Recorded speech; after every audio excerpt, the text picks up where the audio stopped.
Welcome back everyone to another Empyrion Workshop Showcase. Today we are taking a look at the Asteroid Gobbler.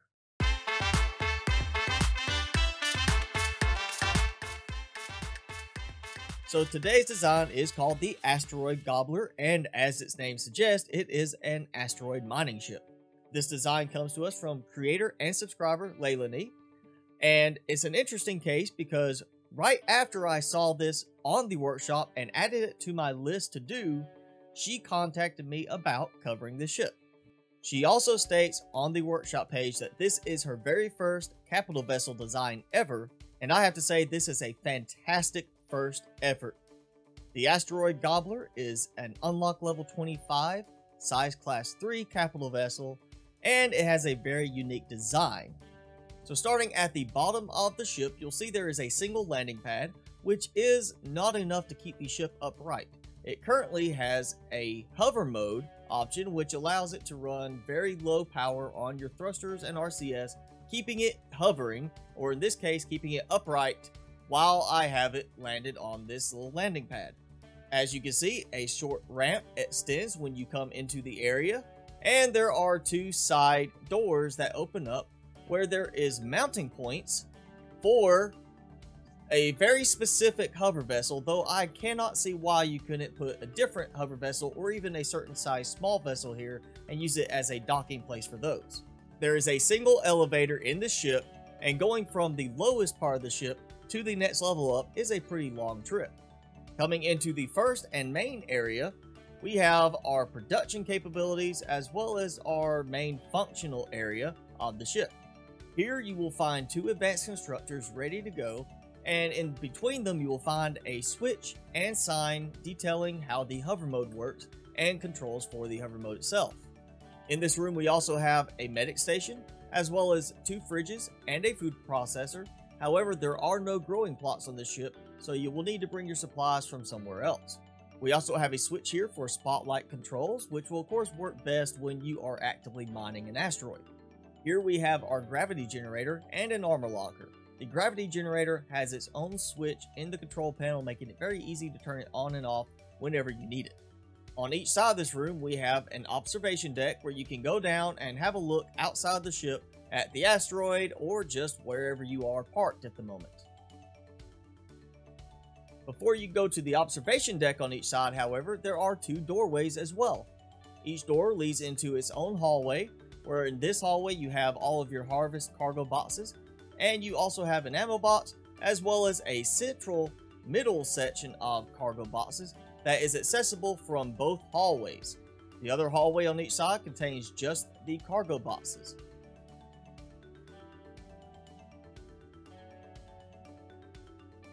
The doorway in this room leads you to the cockpit control room area, where you have 4 passenger seats as well as the pilot seat and a very nice view around the front of the ship. Continuing to the top of the elevator, we come into our warp drive and warp drive fuel area, where all we have in this room is the warp drive itself and the warp drive fuel tank. We also have nice observation areas where we can look out and see all of our lovely weapon turrets on top of our wings. Once again, the Asteroid Gobbler is a size class 3 unlock level 25 capital vessel. It comes with a total of 69 fuel tanks, giving you at max capacity over 165,000 fuel. It also comes with 4 oxygen tanks, which will give you 8,000 O2 capacity spread across the 7 ventilators in the ship. It also comes with, of course, the 1 medic station that you saw. In keeping with the theme of this being an asteroid mining vessel, it is not heavily armed. It comes with 6 minigun and 6 cannon turrets, giving you good defense against drones both in space and of course on planets and moons. On the lower part of the ship you will find 2 drill turrets and 2 multi-turrets. This of course makes it very good at taking apart asteroids, as the name implies, but also capable of taking apart captured POIs in space. There is a combined total of 30 cargo and cargo harvest boxes. The ship also has 2 ammo boxes, 2 fridges, the 1 food processor, and the 2 advanced constructors. When it comes to resources to build the ship, it's actually very light compared to many of the ships I've looked at recently in the arrest room and Zascosium requirements. The resources you'll probably have a little bit more trouble finding early off in the game will of course be the 4,430 neodymium, and the 2,332 sathium. As I showed earlier, there is the one landing gear on the very lowest part of the ship, and by itself it cannot keep the ship upright, meaning you have to use hover mode in that case. In order to counter this, there is a secondary design called the Asteroid Gobbler docking, and it is a base that is built specifically for landing and docking the Asteroid Gobbler. The docking base comes with solar panels, so you don't have to worry about power production, as well as its own turrets for defense. Of course, landing this on the docking pad base might be a little bit more difficult than you would expect.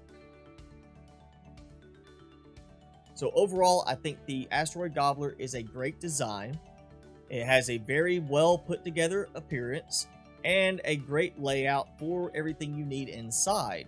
I love how power efficient the hover mode is for this, since it doesn't have the traditional landing gear arrangement that you would expect for a capital vessel.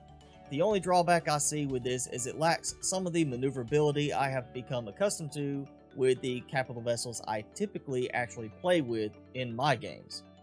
Once again, this is the Asteroid Gobbler by subscriber and creator Leylanee. It is an unlock level 25 size class 3 capital vessel, and if you want to check the design out, of course I will have a link in the description below.